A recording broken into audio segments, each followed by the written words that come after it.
morning, good morning, good morning, and thank you for joining me on Friday's episode of the Roundtable Talk Show. It's Friday, and you know what that means. I didn't tell our guests, but I always tell people you don't want to be on my Monday show or my Friday show. And why is that? Mondays, I've slept all weekend. I'm rested. Fridays, I've been doing this show. I've been talking. The world has gone mad. So I have absolutely no idea what I'm going to say. But I know it's going to be fun. I know it's going to be interesting because we always have fun on the Roundtable Talk Show. That's what we do. So I'm going to ask you to do what I always ask you to do every day, no matter what day it is, Monday through Friday. I make the same request for you to go out and be an evangelist for the Roundtable Talk Show, because we need your support. And not only do we need your support, but your friends, your network, they need your support. They need the information that we share every morning, weekdays at 8 a.m. Pacific. So if you haven't shared this information, what kind of friend are you? Share it with your network. Friends don't let friends miss out on the Roundtable Talk Show. Now, while you're sharing the show, I'm going to go ahead and introduce our first guest. We have a real life angel from heaven on the show. Yes, we do. We got an angel here just for you. Now, Angel from heaven is also known as the CEO Confidant. He's an influencer, international TV host, public speaker, CEO consultant, board member, and philanthropist. In the last 21 years, Angel has empowered more than 1,500 CEOs in 33 different countries. He was born near Barcelona, and he has lived in 8 countries and speaks 5 languages. So I guess we'll have to see how he's doing during this global pandemic. Angel, good morning. How are you? Good morning. Very, very well. Thank you. What an introduction. I have to say it's the first time ever I've been introduced like that.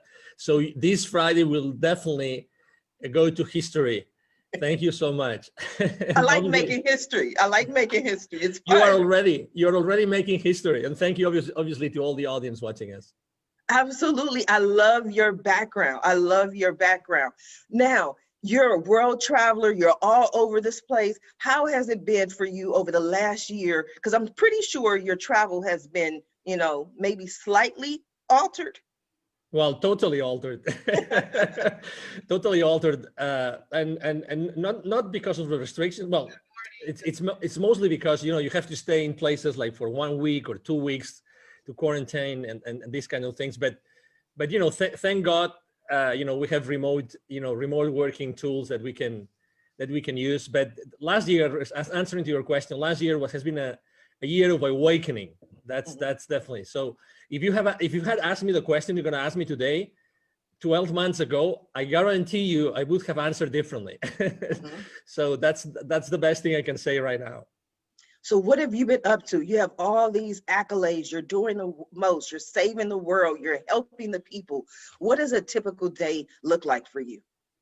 Thank you. A typical day, well, if I'm on vacation, it's different. But when I am working here in Dallas, Texas, basically, I take my kids to school. I have 3 kids. 2 of them still go to school. And after that, I just start my normal day. I have an intention experiment I've been doing for the last 3 years. For half an hour, I meditate with 8 other people from different places in North America. And after that, my day starts with, basically. Well, I didn't mean to interrupt, but I want to talk about that, because that was unique. Most people, and I just ask random questions just because I'm curious, because you have so much going on, and people always tell me like Sharifa, you're busy, you never have time. So I'm like, what does a typical day look like for someone like you? But intention experiment, I don't want to gloss over that, because I've heard about, morning prayer calls and meditation, but intentions and experiments don't typically go together. Please clarify. Thank you. So basically, a few years ago, I went to a conference of a gentleman. He's of a doctor called Dr. Joe Dispenza. At that event, I got to know, before going to that event, I had read a book about Lynn McTaggart, because Lynn McTaggart interviewed Dr. Joe Dispenza. Lynn McTaggart, she lives in the UK, and what she does is she conducts worldwide intention experiments. Actually, you can go Lynn McTaggart, you can Google her, and she has a great book about that. So basically, intention experiment means that every single morning a group, we are 9, but a group of 8 or more people can meet up, and basically they decide, okay, so today we are going to intend for something specific that we want to happen. And we do that for a week. So every single week we intend for something that has been proposed by one of the members. So every week, again, we've been already 3 years. Every week we've been intending for one different thing that has been asked for one of the different 9 members of the team. And we're right now, actually, after so long, we are right now working on a book. We are writing a book called 10-Minute Miracles, because we've seen so many miracles happen. We've seen people healing. We've seen things changing in our lives. So it's been incredible. Obviously, in 3 years, I mean, 52 times 3, right? Means a lot of experiments, right? A lot of intention, weekly experiments. So that's what we do every single morning. We meet, we start talking, and then for 10 minutes, we put them nice music to intend, and all of us, following a specific technique, we intend for something to happen. So that's amazing. I'm trying to figure out how I can get in on this call, because I need some 10-minute miracles or some 5-minute miracles. I like quick, fast. But for yourself personally, there had to be a reason why you stayed for 3 years. Was there something personal that you can share where you're like, I set this intention, it happened, you have to do this? Well, there have been so many things happening. First of all, when 8 or 9 people get together every single morning, we establish a bonding that it's a bond that it's very difficult to break. We feel things. We literally physically feel things. And after those 10 minutes, we actually share what we have experienced, what we have seen. And we've seen incredible things. I mean, from a physical point of view, I mean, I'm sure that both Christian and Yo-Yo, they have experienced similar things, because they're both extremely, deep people, right? Deep human beings. But when you establish that, when you create that bonding and that environment, really magical things start happening, and you live physically things. So I can tell you, foreclosures that were out of the blue, like canceled the last minute, that has happened twice. I can share with you people healing from back pain, like lifelong back pain. I can tell you about people being operated, having surgeries, that they recover much faster because we were intending for them. I can tell you people feeling the intention. So people even not knowing that we were intending for them, and they were going through some sort of issues in their lives, they got those things sorted out. So that's why we're writing a book. There's so many things that have happened that there's one chapter for each of us right now in the book. Again, it's going to be called the 10-Minute Miracles. I love it. I love it. No, I'm so intrigued. I think I can talk to you for all day and pick your brain, so much in there. But Angel, I'm going to come back to you. I want to go ahead and introduce our next guest so we can start this conversation, because it's getting good. Miss Yamitra Wadeo. Yamitra is the only live past crazy specialist.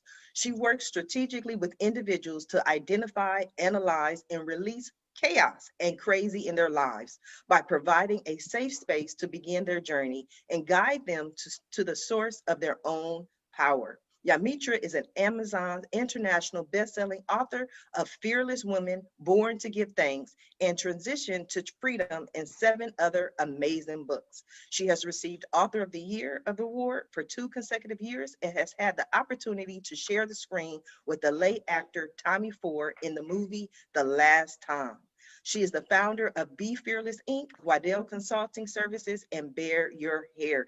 Good morning, Yamitra. How are you? Good morning. Y'all made me sound good. I like these introduction things. Everyone good at this. said that. I don't know why. And I'm like, hey, I just read what you send me. I got to be careful, though, because so much better when you say it.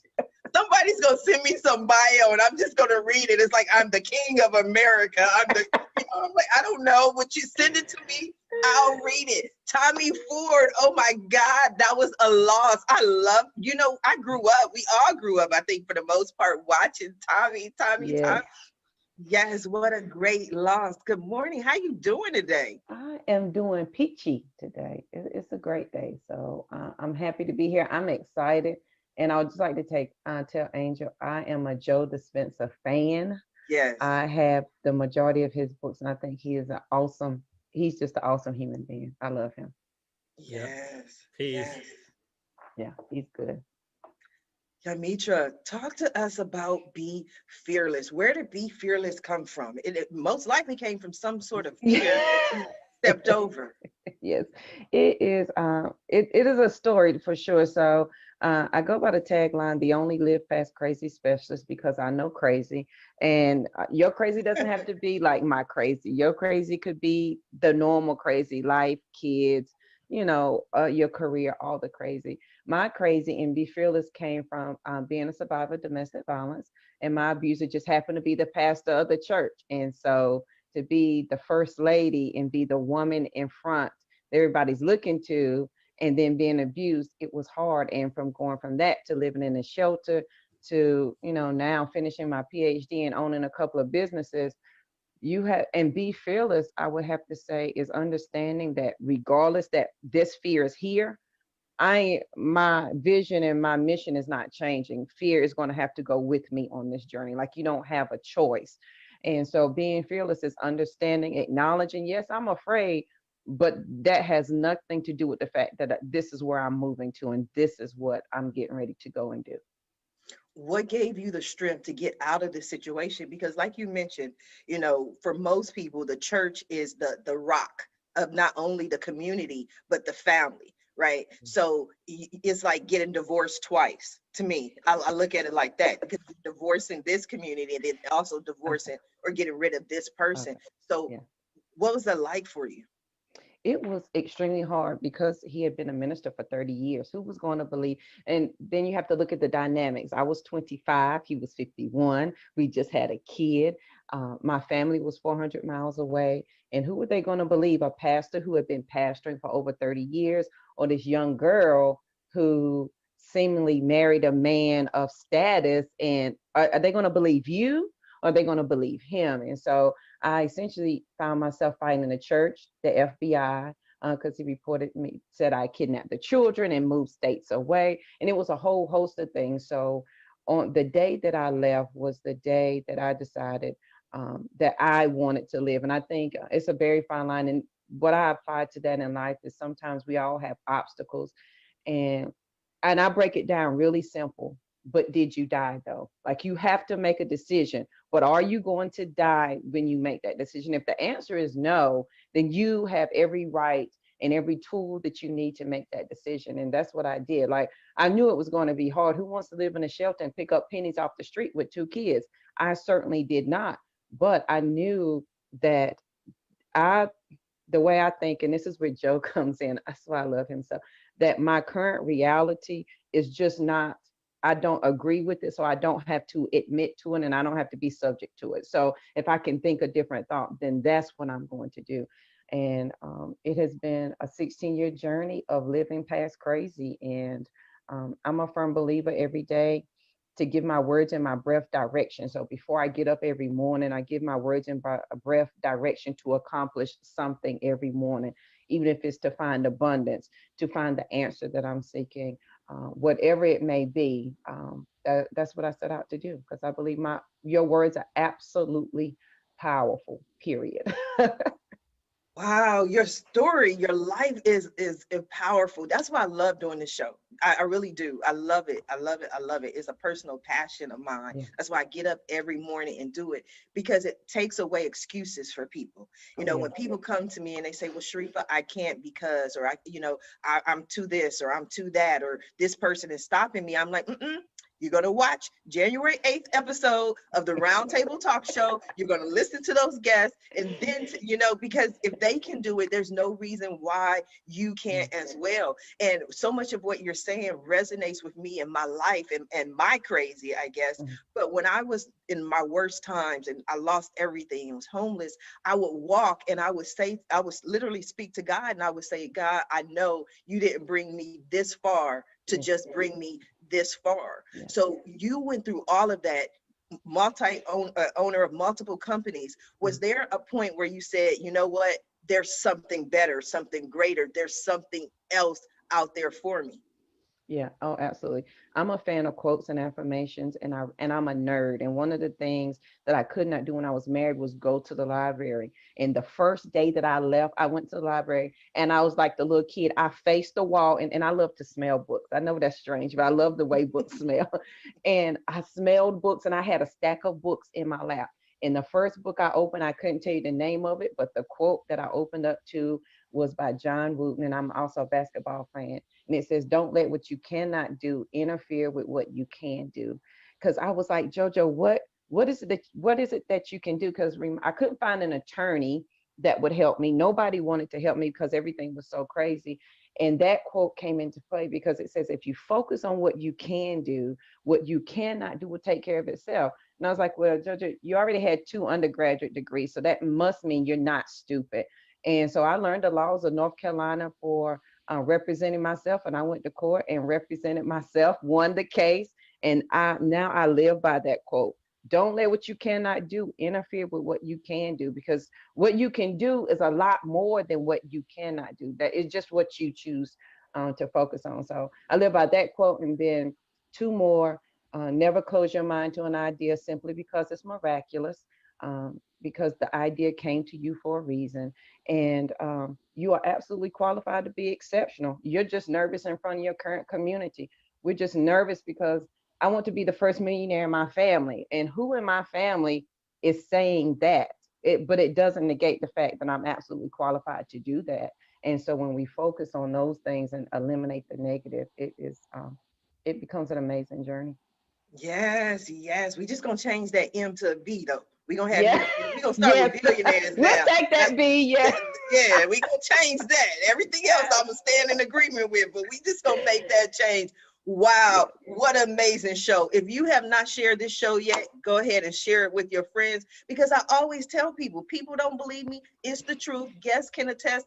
I do not select the dates that the guests appear. The guests decide what days they want to appear, and somehow, some way, there's Mhm. always a common theme. I don't know how it happens, just like Angel from Heaven probably doesn't know exactly how the 10-minute miracles happen, but we've seen them happen Yes. over and over and over again, which brings me to my next guest. And I know he's going to have a very important take on this conversation, Mr. Christian de la Huerta. With 30 years of experience, Christian is a sought after spiritual teacher, personal transformation coach, and leading voice in the breathwork community. He has traveled the world offering inspiring and transformational retreats, combining psychological and spiritual teachings with lasting and life-changing effects. Good morning, Christian. Morning, Sharifa, and thank you for having me. Well, I'm honored to be here. You are so welcome. What do you think so far, Angel? Yamitra, what do you think? What are your thoughts? Well, I'm touched and inspired, like putting myself in the place of your audience of entrepreneurs. It's like, what powerful messages for entrepreneurs, messages of vision, of overcoming challenges, of persistence, of resilience. And I know, from like your own story of having been laid off 8 times, and yet You did your not homework. allowing any of that to hold you back. And here you are, going from state senate in California. It's like, wow, that's powerful and inspiring. And I love Angel's vision of, which he hasn't really talked about, but working with kids and his vision for empowering kids. And Yamitra his story is so touching.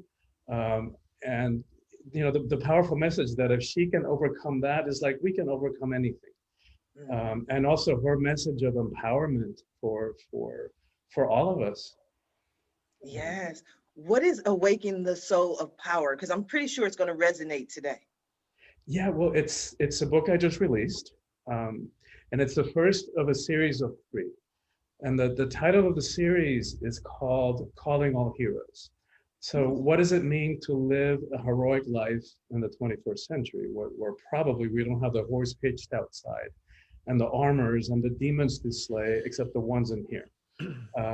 So the first book is about personal empowerment. Like, how do we step into personal power in a way that's not about hierarchy, control, fear, force, domination, that doesn't require for us to push anybody down. place our knees on their neck in order for us to prop ourselves up and feel powerful. So how do we do it in a different way? And the thing about it is that most of us have an ambivalent relationship to power. And we want it and we long for it, but we're afraid of it. And as I've been working now for 30 years, doing retreats and working with people's mindsets and helping people get free from fear and limitation, what I've come to realize is that what we're afraid of is that we might abuse it. And no wonder, right? Like all we got to do is turn on the news or read the morning headlines, and every day witnessing countless examples of abuse of power. And no need to even get into examples today because it's right in front of our face. And so, but and then we've been so conditioned, but with quotes like power corrupts and absolute power corrupts absolutely. And then what good-hearted person is going to want to be corrupted? But what they forgot to tell us or failed to tell us is that quote from Lord Acton was it's part of a larger context where if you read the whole thing, the whole paragraph, it's clear that he's talking about political power, not about interpersonal or personal power. That's what we're all talking about here, right? Personal empowerment, in approaching it from different ways. And then the other aspect of that is we've been so conditioned as a society to be afraid of the emotions, right? We've labeled the emotions weakness, and especially men. Since we're little kids, we're like, the little boys don't cry, because in some twisted way along the point along the way, we label the emotions weakness and feminize them, as is the feminine was weak. Like if you want to talk about power, let's talk about the power of creation, right? And so that there's nothing feminine about the weak, but we've been conditioned that way. And so then we're afraid of conflict. We're afraid of confrontation. We're terrified that if we really bead all of who we are, that other people may not be able to handle us. So then we stuff ourselves, we stuff our emotions, and that doesn't work, right? What used to be spiritual teaching, that everything is energy, now we know from physics that everything is energy. Like that's the case. It's no longer spiritual teaching. So including the body, including the emotions, we know from physics too that energy cannot be destroyed. So just because we stuff it, it doesn't go away, right? All those emotions don't go away. They get stuck in the tissues of the body, and we walk around with them. And after decades and decades of suppressing ourselves and suppressing our emotions, we walk around like these cauldrons of suppressed emotion, which we then start either react, like somebody just rubs us the wrong way and we react because we're reacting to a lifetime of suppressed emotions, and we bring damage to our relationships, or that energy has to come out somewhere. So it starts showing up in bodily symptoms, cancer, ulcers, heart attacks. So we've got to learn how to feel and how to identify our emotions and learn how to communicate them responsibly, courageously, compassionately even. I think that is powerful. We're all on the same page today. I think that's so wonderful. Everything you're saying resonates with me. And it also reminds me of, like you mentioned, I am running for Senate 2024. I'm excited about that. In 2018, I went through this journey, right? For some reason, I started meeting all of these psychics and channels and mystical woo-woo people, and everybody, I would have all these different sessions, and one person after another said the same thing. They would say, Sharifa, you're not standing in your power. And I'm like, okay, thank you. I don't know what that means, but thank you. And then I go to the next person and they say, Sharifa, you're not standing in your power. And I say, okay, thank you. I don't know what that means, but okay, 2021, I know exactly what that means. Yeah. And it wasn't a fear of mine that I wasn't able to, or I was afraid of, but I think I had more of that. Why would I run for city council? Why would I run for Senate? There are, trillions and billions of people on the earth. Why me? And then I had to get to that point of why not me? This is something you're passionate about. Why not you? So I don't think it was the fear for me, but it was just understanding that I do have a voice. And what I've done, just having all the guests for the last year on the Roundtable Talk Show, That took a lot of power to provide a platform for some of the greatest people in the world. But I didn't understand that it was power in doing that. Does that make sense, Christian? It makes total sense. And thank you for doing that. Thank you for saying yes to your own call, to step into your power and to do heroic work, right? What all of us are doing is heroic. The way that JoJo got herself free with two little kids, to support, that's nothing short of heroic. So I love this conversation. And another way, that we see commonality in all of us is this desire to make a difference in the world. Mm-hmm. Right? So and it's that desire to make a difference in the world, that conviction, that allows us to use JoJo's framework to not allow fear to hold us back. Right? So that desire to make a difference, our sense of service, our sense of conviction is greater than that fear that no longer holds us back. And that's, I love that word fearlessness, because we're confused about what that means. And like JoJo, embodies and teaches, it doesn't mean that we no longer feel fear. It just means that we no longer allow fear to hold us back. Yes. You made an interesting point though, Christian. I want to ask JoJo, because in everything I've done, being laid off 8 times, losing everything, even this entrepreneurial journey that I've been on since 1994, people always ask, why did you do it? And I'm like, because my kids said, Mom, we're hungry. There wasn't this deep rooted, I want to save the world. My kids were like, Mom, dinner needs to be served somehow, some way. So JoJo, when Christian looks at you and he's like, you know what, just getting these 2 kids out of this situation, that's powerful. And I agree wholeheartedly, there's power in that. But at that moment, were you thinking about the power, or you just like, I got to get out of here? Oh my God, I was thinking, and I'll just give y'all a quick backdrop. The day I left, my abuser had taken advantage of me in front of our 3-month-old, who was a preemie, who had just got out of the hospital.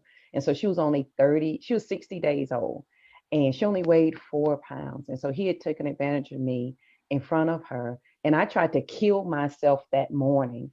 And then the next morning, that night, he tried to have me committed to a mental hospital. And I was like, this can't be my life. Like, is this going to be my life statement? And then that morning, July 26th at 7:30 in the morning, I stood at that front door and I cried for 35 minutes, because I knew when I opened up that door, it was going to say door open. And he might have been a heavy man, but he was a quick man. I was like, either I'm going to die trying to leave here, I'm not going to willingly let you kill me. And that's exactly what happened. Mind you, my family was 400 miles away. I didn't know a soul. I had no money. I drove a car. The front wheel fell off if you went over 45. There was no tag, no registration, and no insurance on the car. So when I left, it was the last thing it was my last ditch effort to say, if you're going to live, today is the day. Well, you better put all the living you got in this moment right now. Come hell or high water. That's all you got. And that is what allowed me to walk out that door. Now, has it been easy? No. The lights off, power off, gas off.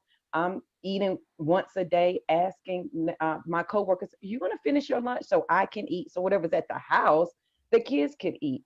But it's in that moment that you have to decide, do you want to live or die? And I think that sometimes this was my crutch. But it's so hard. It's hard to make a decision. I don't know. It's not hard. Making the decision is the easy part. What's hard is dealing with the ramifications that come with the decision.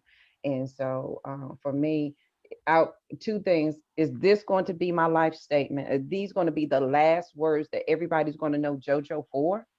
And are you going to put all your living into this moment? And if that's what you're going to do, then sister, you better get moving. Absolutely.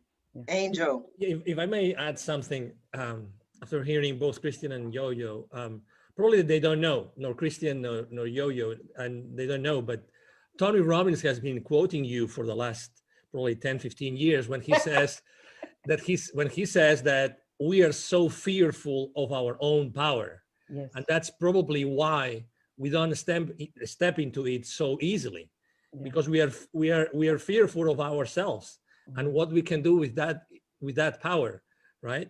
So I was having chills as I was listening to both of your stories. It's definitely magic what you have, what you are building here today, Sharifa. Thank It is. you. And Thank I you. would say, and Angel, you saying that reminded me, I have a journal. I host the Fearless Morning Show weekdays on Facebook at 7:15. And so we talked about this a couple of weeks ago. In my journal entry from April of last year, I wrote a note to myself, and it was like, JoJo, why are you so comfortable in the darkness? And my answer to myself was because I was so afraid of my light. I was afraid of the brightness of my light. And I think we all can agree that at some point we found a journey that spoke to who we truly are. And it began in our mindset because our mind is our superpower. And it was there that everything that we decided to embrace the light instead of the dark. Yes. Angel, have you had a moment when you felt like you were not standing in your full power or you were afraid of your power? Well, so many times. If I had to choose one, probably it would be when I left corporate America. Mhm. That was 5 years ago.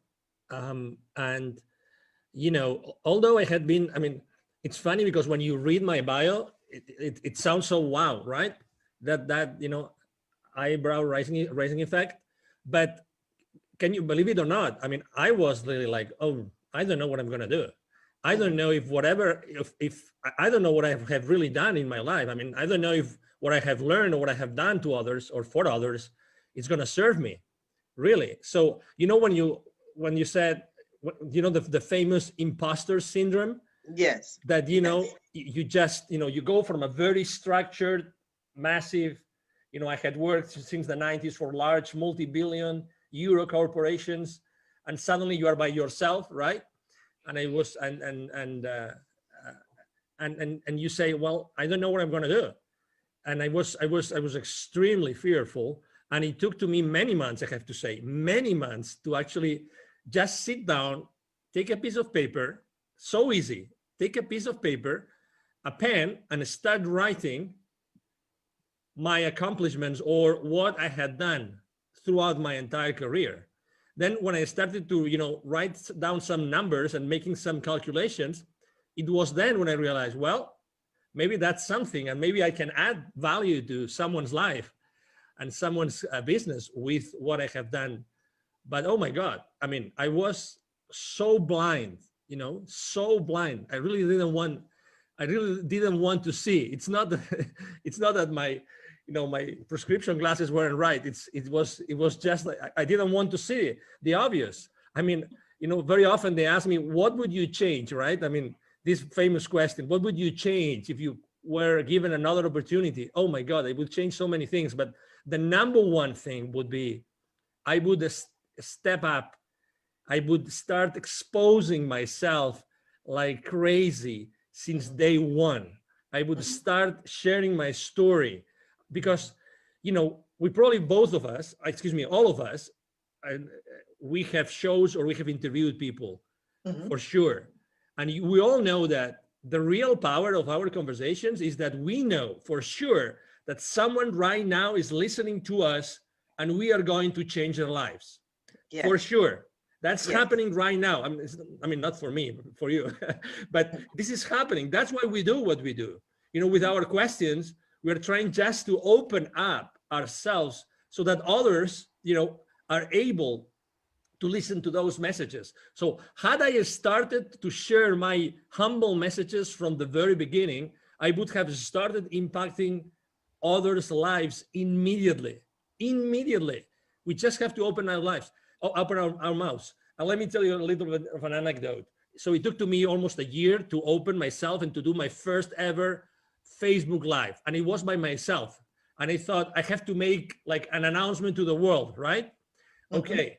So I went there, I explained, probably I didn't have all those numbers yet, but I went there, explained why I was doing what I was doing. And then I remember, as if it was now, when I clicked like stop broadcasting on Facebook, I started crying like a baby. It was, the pressure I put myself, like just to go raw into the world, saying who I was and what I was doing and what I was standing up for. Oh my God. But I will never forget that moment. But I said to myself, oh my God, I wish I had done this more and so That's powerful. That is so powerful. And the fact that you even share that moment, I'm pretty sure that many people who tune in to watch you had no idea. I mean, when we do our shows, like you mentioned, all of us in some form or fashion have a show or have an audience, everybody thinks it's so easy, but it's not easy to be vulnerable. It takes a lot to be vulnerable and to talk and to share your message. yeah, absolutely. And probably, right now, I don't care that much because, whatever happens. And that's one point that I wanted to make, maybe changing gears a little bit, which I think is killing us as a civilization, which is that thing of fitting in. Yes. We are raised to fit in. We have to follow certain patterns. And, regardless, I try not to talk about religion and politics and everything, but regardless of where you are today, regardless of what our avenues are, regardless of where we for, and anybody in our audience right now stand, we really want to help each other. We genuinely are good and want to do good. But, we are taught, unfortunately, I still have 2 kids in school age, right? They are taught to be fitting in. How much of their power, Christian, how much of their power we are limiting, we are, undercutting, we are, taking out of the lives of these kids forever, like forever. We really don't have to fit in. It's funny how just before Christmas, on a podcast interview, someone asked me a piece of advice. I said, I'm not very religious. I stopped going to church a long time ago, but I come from a very Catholic country, which is Spain. But guess what? I think these Christmas are so special because Jesus Christ, remember Christmas, Jesus Christ, because people maybe don't even remember that. He didn't want to fit in. He didn't want to fit in. He wanted, he wanted to understand things. He understood what everybody around him was doing, and he was a disruptor. Why are we not taught to be disruptors? Why not? Why are we not taught to be disrupting all the time, to be working from that place of power? And I guarantee you, that doesn't mean, that we're going to be stepping onto someone else's toes. No. Then that's the big misunderstanding. We are raised to be competitive and to be fighting against the others. It's not true. Yes, Christian, true. That was a question for you. Why, Christian? Why are we made to fit in? It's that because humans are, social animals.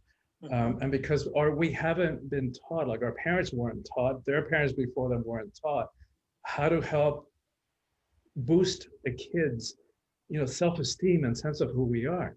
So we grow up without having a real core sense of identity. And I love what Angel spoke, except that the only word that I would, challenge is forever. Because yes, in a lot of cases, we we know people give up their power forever. But I don't want to highlight that. I don't want to leave that in the space, because that is what the times are calling all of us to do, which is to reclaim our own power and find ways of expressing it that are a match for who we are. And it's going to be different in every time. And that's one of the ways in which I guide people by the hand in this book is helping them understand why we have a conflict with power. And part of it is that we've confused that there's different types of power. So one of them is, I talk about worldly power or egoic power, which comes from the ego mind, which we don't have time to get into today. But one of some of the qualities of that are, we associate power with things that are outside of us, external.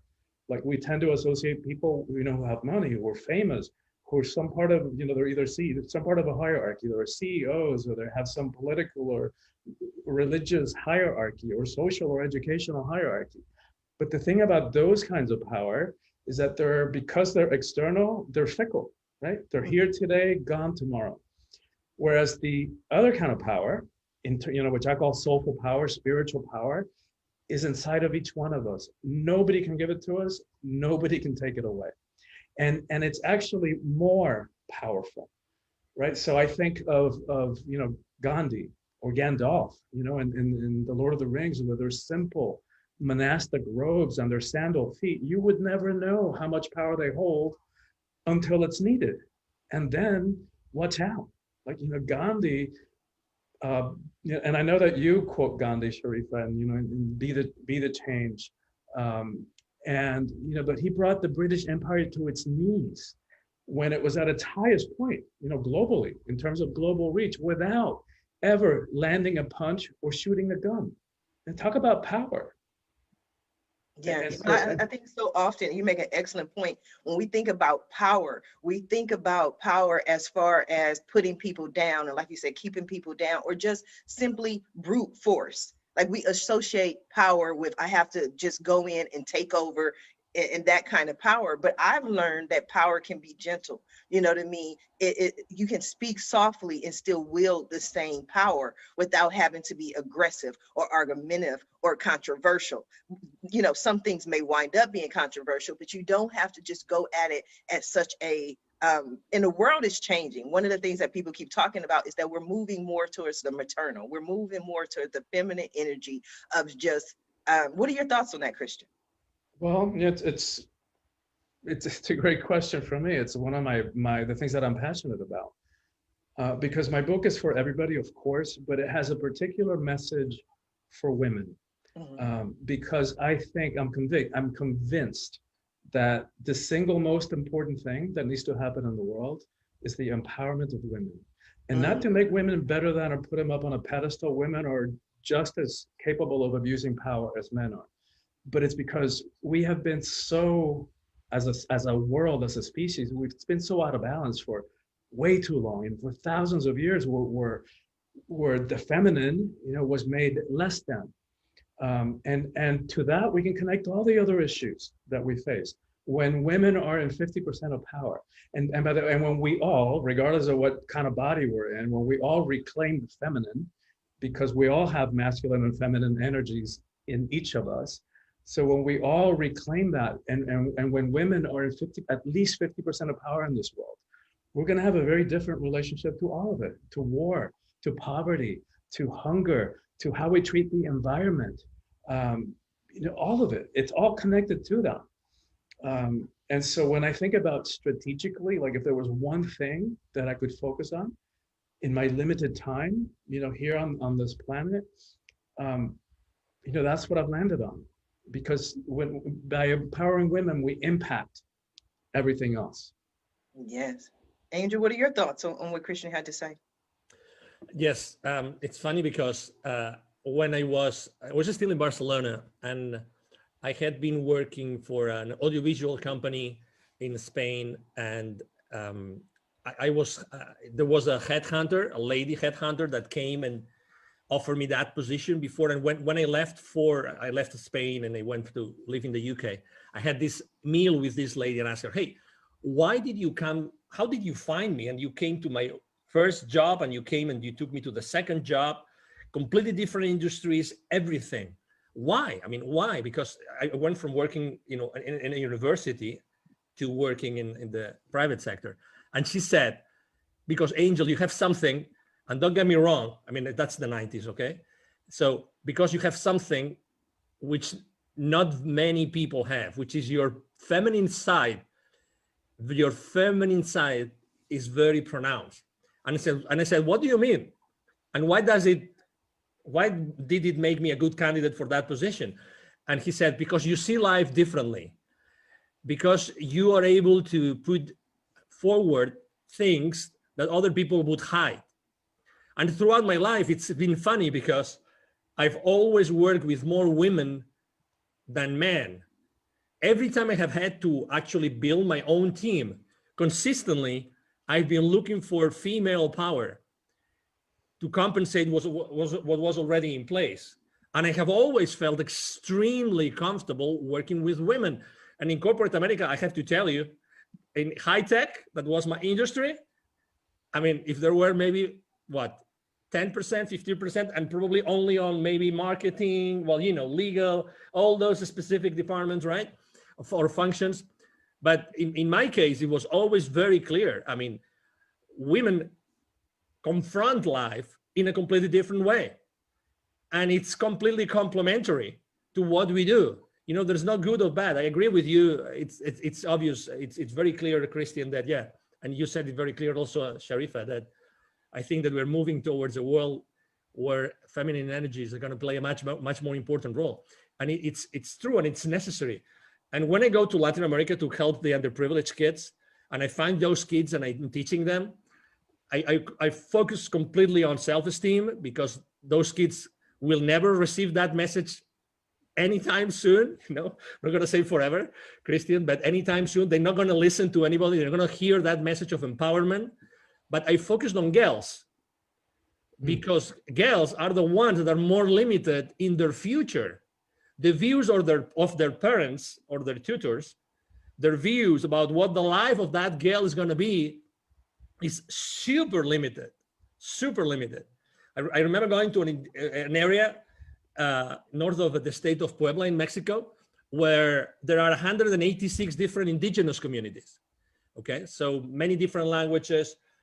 All the girls work in the fields with the parents, and they help moms cooking at home and cleaning. That's what they do, right? In this entire area, every year from high school, because there's a high school in this entire area, there are 400 kids that graduate every year, okay? So only 2 or 3 of these 400 eventually go to college, and only 1 is a girl. Isn't it crazy? Crazy, crazy. I would love to hear JoJo's thoughts on that. I think that's definitely crazy. Yeah, I think that's crazy. But I think Angel and Christian both hit on something that as women begin to, first we have to understand the power of our energy. I just held a women's conference called Sister Rise, Revitalizing Individual Sacred Energy. And as women, as we begin to understand what our sacred energy is and how it's going to change the world and how we begin to impact the world, I think that's going to, it's going to make a big difference. And I think as women, as we begin to see ourselves differently, and we have to think about how big of an impact, and guys, you can think about this too, how big of an impact your mother had on your life. We do a lot of things because the women in our household did them. We make the macaroni like mama, we clean, we fold our towels.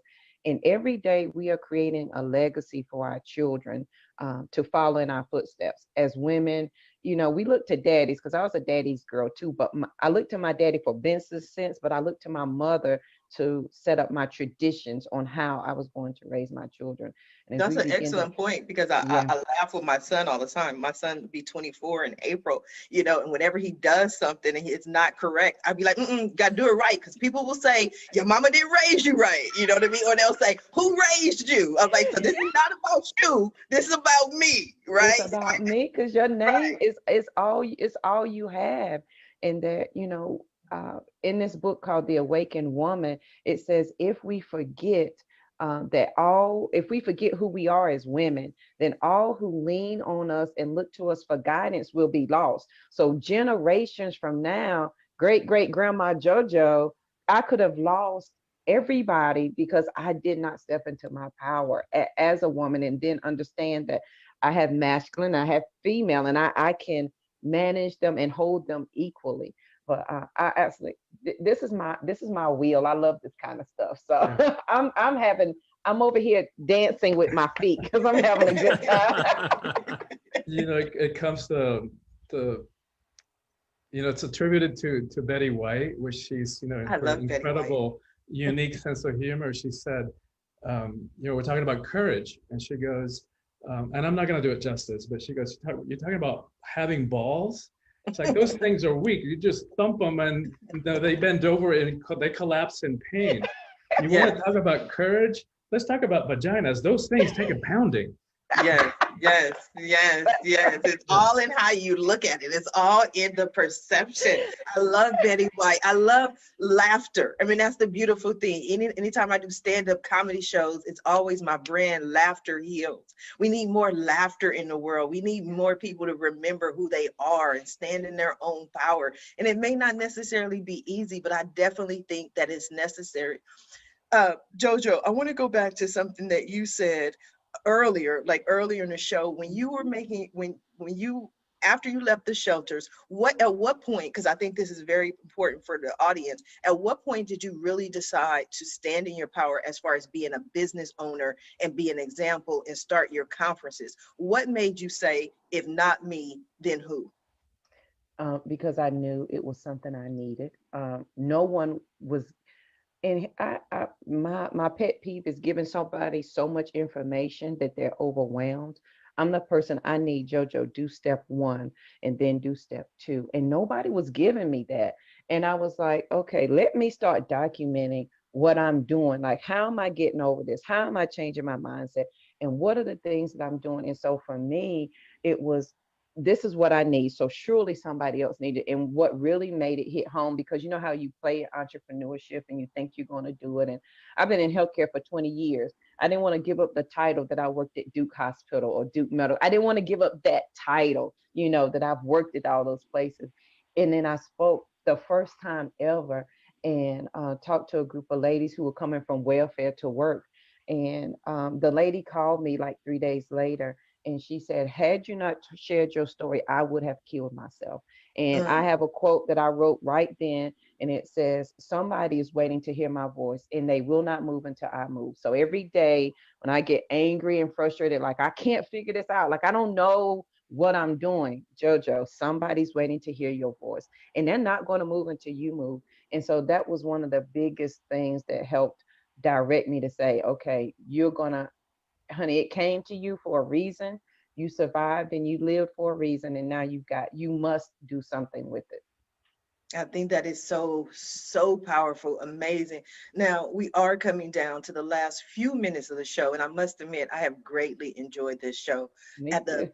end of every show, I just allow my guests to speak directly to the audience, to everyone who is watching this show live, as well as everyone who is watching it in the archives, and let them know what you want them to take away from your appearance here today. And we're going to start with you, Christian. Good. Thank you so much. And I want to, add one more thing for the men in the audience, because the current system, of toxic masculinity that we've been living in for the last, who knows how long, thousands of years, is not good for men either. Right? Of course, it's oppressive women in ways and in ways that are completely unacceptable and enough. But it's also been incredibly limiting for men. Like, no wonder men, have a shorter lifetime. They die 3 years before. No wonder the rate of suicide among men is like 3 times. I forget the exact number right now, but it's way higher. I think 70% of the suicides in America are committed by white men. So it's not working, right? The system is not working for men either.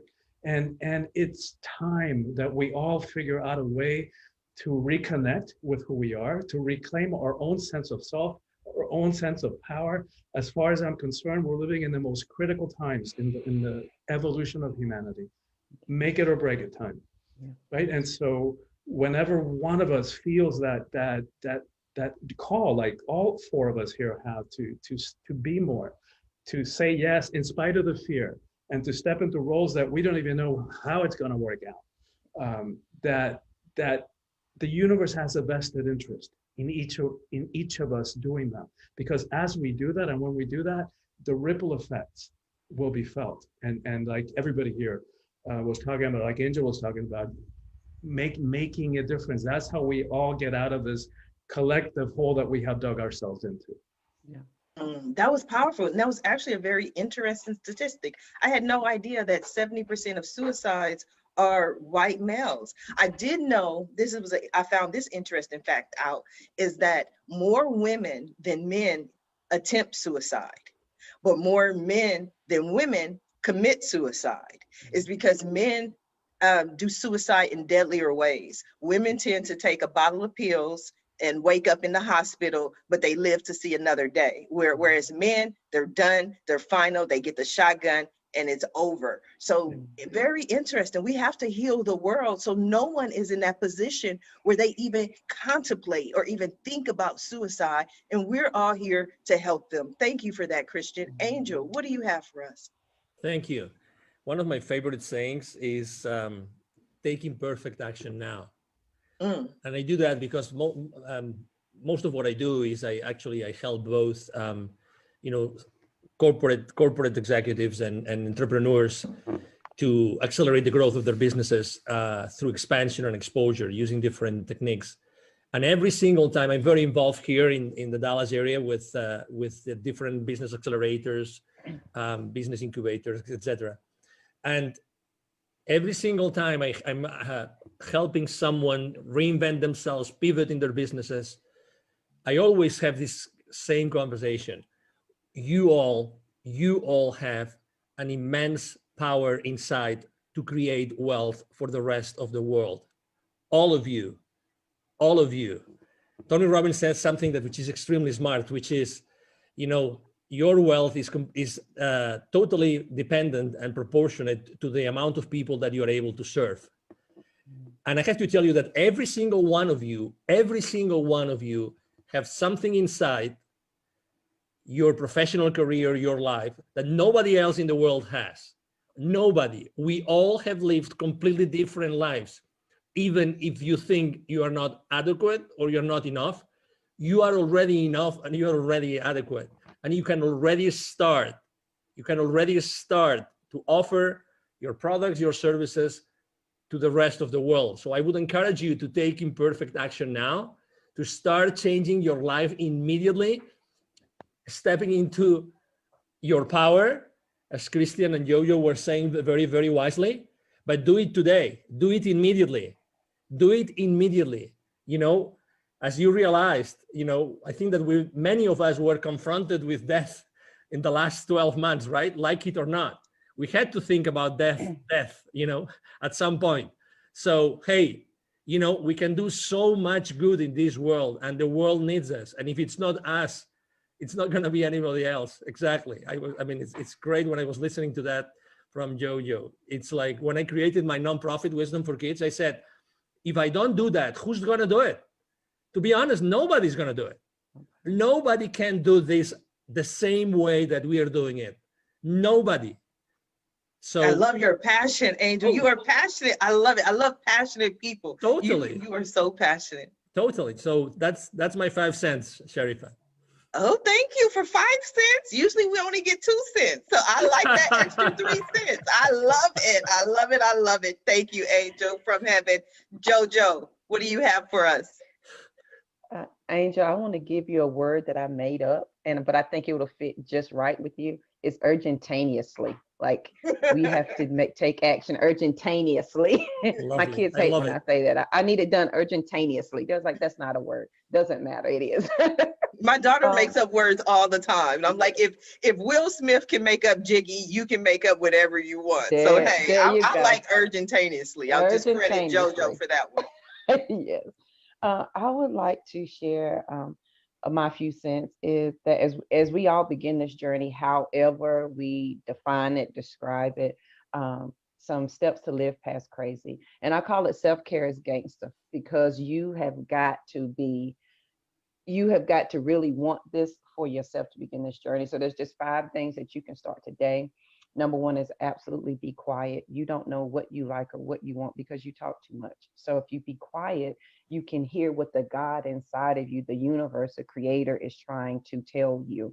And there's a wealth of information. You have the answer. The problem can't exist without the answer already being there. They go hand in hand. Often we talk too much that we don't even want to acknowledge the answer. Number 2, be willing to understand. That means you've got to, at some point, acknowledge and work through all of your stumbling blocks. Ain't no way around that. Like, you've got to be willing to do that. Number 3 is allow space for yourself. Allow space for healing and grace. I learned that on this journey as I was growing, I had to make room inside of myself for JoJo to be great and not be small. And Grant Cardone says it's you do more damage by living small than you do by living great. And so you got to make space inside. And then when you do that, give yourself some grace and peace. Forgive yourself. Yeah, you made a stupid decision, but you made the best one that you could at that moment with what you had. Give yourself some grace and peace, sister, and move on. And then respect the power that's in you. And you do that with wisdom and peace. Respect that you are a superpower, and every day you have the option to pick your superpower up or lay it down. And I would tell you that, and people say, JoJo, I'm not like you. Like, I'm not powerful, honey. JoJo ain't either, but please let me tell you something. You are so powerful that you convince the God in you that you're not good enough to do anything. That's how powerful you are. You override the innate universe inside of you that says you're a creator to say that you're not. So you can't tell me you're not powerful. You do it all day, every day. It's just what you choose to do with it. So respect the power that's in you. And number 5 is release the need to be less than, those old habits and thoughts. At least I'm not as bad as, at least I didn't do that. Release those words because they hold you exactly where you want to be. And it's not until we're willing to take responsibility for where we want to go that we're able to leave where we are right now. So as you begin this journey, I welcome you on your journey, because you couldn't have came any other day other than today, because you couldn't have understood it. You couldn't have received it. It would have never made sense. You would have said, JoJo's crazy for real. And I would take that title because I'm the only Live Past Crazy specialist. I'll handle that title. So as you begin your journey, I welcome you. It's going to be amazing, and have fun with the ride. Absolutely. I have truly enjoyed today's show. It has been an amazing show, amazing week. I want to thank my guests for joining me here today on the Roundtable Talk Show. And I especially want to thank everyone who tuned in to watch the show live, as well as everyone who is watching it in the archives. Just because you didn't catch the live show does not mean you're not important. You are very important. We still need your support. We still need you to watch the show, share the show, but please don't just watch the show. Please don't just share the show. Support our guests. Visit their websites. Pick up a copy of their book. They came here this morning to share their message just for you. So support them. Their information, their websites are in the Facebook post. And if you're interested in more ways that I can help your business, or maybe you want to be a guest on the Roundtable Talk Show, please visit my website at asharifa.com. Until Monday morning at 8 a.m. Pacific, everyone have a safe and a blessed weekend. Bye now.